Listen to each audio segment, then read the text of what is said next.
بسم اللہ الرحمن الرحیم۔ السلام علیکم۔ رسول کریم صلی اللہ علیہ وسلم کی رحمدلی اور نرمی و شفقت کے بے پناہ واقعات آپ نے سنے ہوں گے، لیکن یہ بھی جان لیجئے کہ اللہ کے محبوب نبی صلی اللہ علیہ وسلم کی شجاعت و بہادری کا چرچا بھی عام تھا۔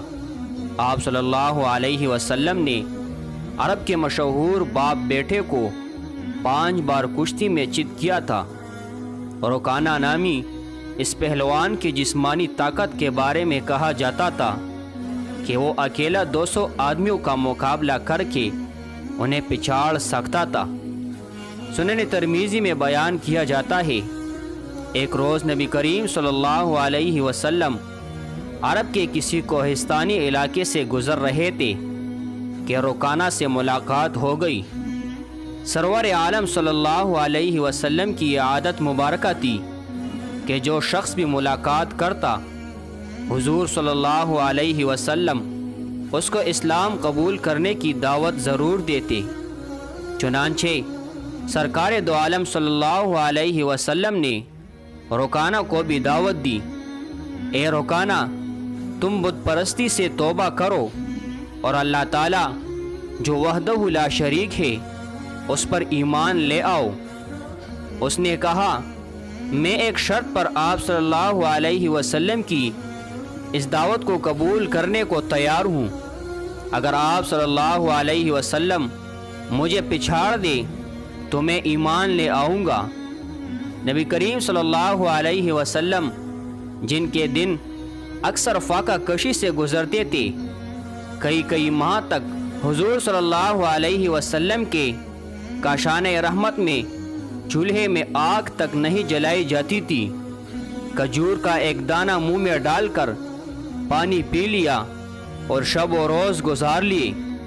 رکانہ تو ہر روز معلوم نہیں کتنی مقدار گوشت، گھی اور دودھ کی استعمال کرتا ہوگا۔ سرکار صلی اللہ علیہ وسلم نے رکانہ پہلوان کی اس شرط کو قبول کیا۔ فرمایا، اے رکانہ، اگر تم اس شرط پر ایمان لانے کا وعدہ کرتے ہو تو میں وہ شرط پوری کرنے کو تیار ہوں۔ حضور اکرم صلی اللہ علیہ وسلم تیار ہو گئے اور اس سے کشتی لڑ کر اس کو پچھاڑ دیا۔ وہ اس شکست پر حیران تھا، دوبارہ کشتی لڑنے کی دعوت دی۔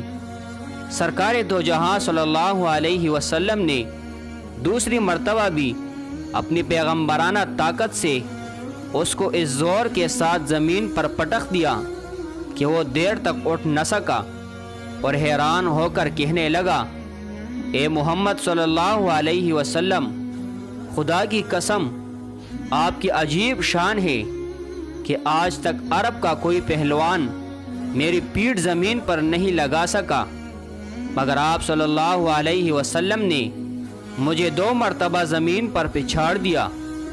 مورخین کا قول ہے کہ رکانہ فوراً ہی مسلمان ہو گیا، مگر بعض مورخین نے لکھا ہے کہ رکانہ نے فتح مکہ کے دن اسلام قبول کیا۔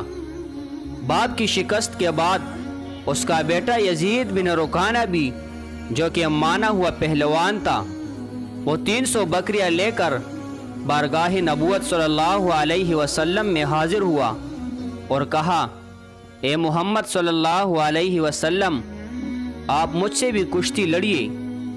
سرکار صلی اللہ علیہ وسلم نے تبسم فرمایا، اے ابن رکانہ، اگر میں نے تمہیں پچھاڑ دیا تو تم کتنی بکریاں مجھے انعام میں دو گے؟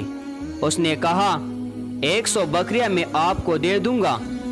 حضور صلی اللہ علیہ وسلم تیار ہو گئے اور اسے ہاتھ ملاتے ہی اس کو زمین پر پٹخ کر چت کر دیا، اور وہ حیرت سے آپ صلی اللہ علیہ وسلم کا چہرہ مبارک دیکھتا رہ گیا۔ تاہم اس نے پھر دوبارہ کشتی لڑنے کے لیے چیلنج دیا تو آپ صلی اللہ علیہ وسلم نے دوسری مرتبہ بھی اس کی پیٹھ زمین پر لگا دی۔ اس نے پھر 100 بکریاں آپ کو دے دی۔ پھر تیسری بار اس نے کشتی کے لیے للکارا تو اللہ کے نبی صلی اللہ علیہ وسلم نے اس کو تیسری بار بھی چت کر دیا۔ تو اس نے باقی 100 بکریاں سرکار صلی اللہ علیہ وسلم کی خدمت میں پیش کر دی اور کہنے لگا، اے محمد صلی اللہ علیہ وسلم، سارا عرب گواہ ہے کہ آج تک کوئی پہلوان مجھ پر غالب نہیں آ سکا، مگر آپ صلی اللہ علیہ وسلم نے 3 بار جس طرح مجھے کشتی میں پچھاڑا ہے، اس سے میرا دل مان گیا کہ یقیناً آپ صلی اللہ علیہ وسلم خدا عز و جل کے نبی ہے۔ یہ کہا اور کلمہ پڑھ کر دامن اسلام میں آ گیا۔ حضور صلی اللہ علیہ وسلم اس کے مسلمان ہو جانے سے بے حد خوش ہوئے اور اس کی 300 بکریاں واپس کر دی۔